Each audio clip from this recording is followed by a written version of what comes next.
We're talking about how the United States has passed the National Defense Authorization Act, right?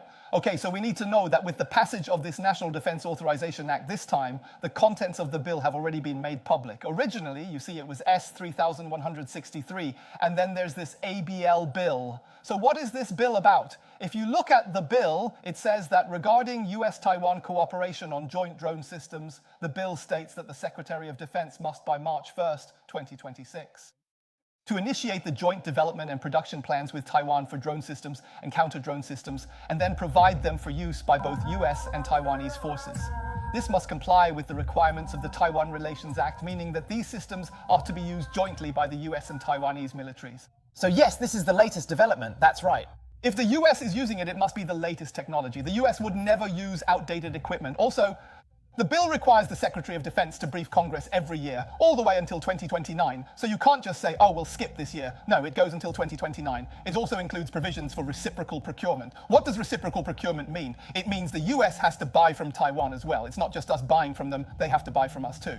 The Security and Public Interest Agreement means that we have to provide them with a Security and Public Interest Agreement, and they have to provide us with one as well, along with general military training agreements and so on. So basically this time the US is going all out. In the National Defense Authorization Act, it's made clear that the US is now directly involved in Taiwan's military sector.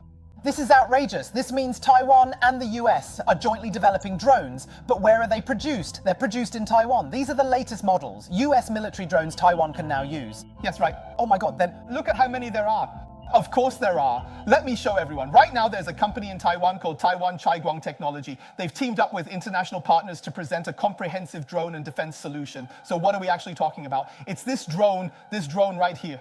As for this drone, its code name is Penguin. Yes, Penguin. So the drone we're looking at now, let's show everyone first. This drone was originally very mysterious, but recently, just these past few days, it happened to... So in Taiwan, they were conducting what they call test flights. Where did these test flights take place?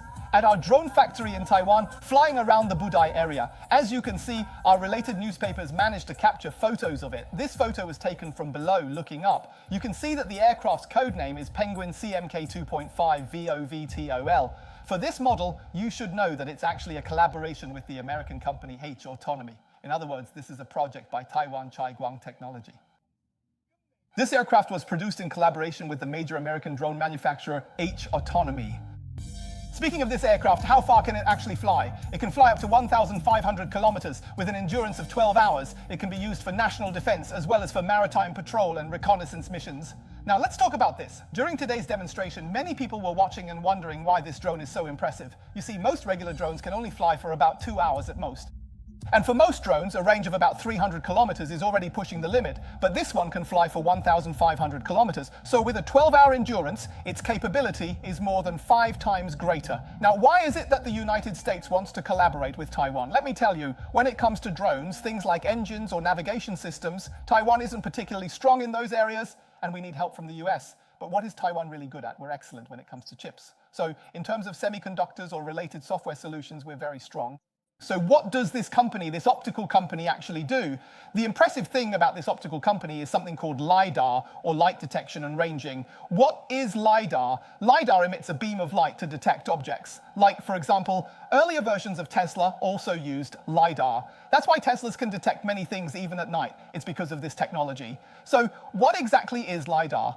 LiDAR is related to ICs, right? And of course, our country is especially good at making ICs. So their LiDAR system is one of the best in the country, even in the top 2. The US also thinks, wow, this can be used in military applications. So you see, when they build it, it can make a lot of things very clear and visible. Now, what's the second thing? After you get a signal from the LiDAR, what do we need next? We need intelligent optical imaging fusion, which means we can use optics to create an image. after capturing the image, you'll also be able to know what the object is. So you can determine it's an enemy or what it is. Once the image is formed and displayed on a platform we can see, we'll know what the object is. So you see, as of now, you see, he said the Penancy's MK25 2.5 V12 are currently in service with the US military. So these are active duty models. That's why I say they're giving Taiwan active duty models to use, and we in Taiwan will be producing them. Besides this drone collaboration, there's another key point. You know, in terms of military aid to Taiwan, they want to strengthen our Navy.